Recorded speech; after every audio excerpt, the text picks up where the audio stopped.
casting down imaginations and every high thing that exalts itself against the knowledge of God, and bringing into captivity every thought to the obedience of Christ. I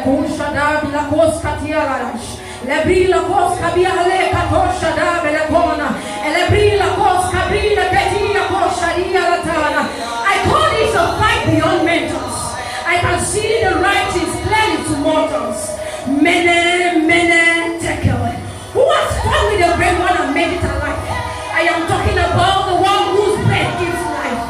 Let all creation stand in a way, and let nations shiver before the one who defends his children with jealousy, and no one is ever defeated. I am talking about the monarch of the universe. He who does not keep failing like any other, the one who makes broken hearts and make it new. Excellent God, we call you Master and King. Principalities and powers stand you at your presence because you are mighty. Touch not my anointed and do my prophets no harm. This is beyond the threat to our enemies. See how they tremble at your presence. Mighty man of war, who can stand against you, God?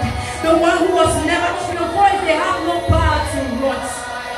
See how you make us shield in the midst of battles. See how you have trained us to win battles without physical weapons.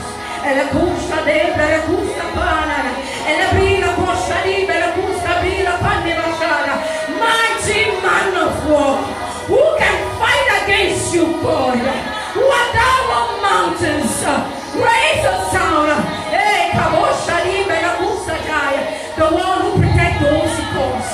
No wonder he keep breaking protocols and the opinion of our enemy no longer counts. The one who comes through for us. Who would have told Daniel who would have told Pharaoh he sent his army on the journey of no returns? We call you an avenger, the one who was born in a manger. Who would have told these men that setting a trap for Daniel was signing a deliverance with their generations? And so we raise a sound of victory. And